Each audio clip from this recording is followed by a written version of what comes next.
శ్రీమద్భగవద్గీత 5వ అధ్యాయము కర్మ సన్యాస యోగము 8 మరియు 9వ శ్లోకములు. నైవ కించిత్ కరోమీతి యుక్తో మన్యేత తత్వవిత్ పశ్యన్ శృణ్వన్ స్పృశన్ జిఘ్రన్ అశ్నన్ గచ్చన్ స్వపన్ శ్వసన్ ప్రలపన్ విసృజన్ గృహ్ణన్ ఉన్మిషన్ నిమిషన్నపి ఇంద్రియాణీంద్రియార్థేషు వర్తంత ఇతి ధారయన్.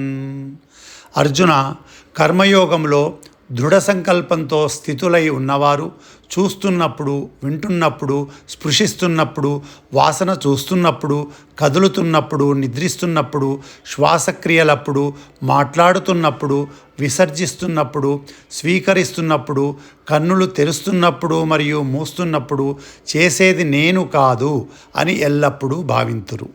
ప్రాకృతిక ఇంద్రియములే వాటి వాటి విషయములలో కదులుతున్నట్లు దివ్య ఆత్మజ్ఞానంతో వారు గ్రహిస్తారు.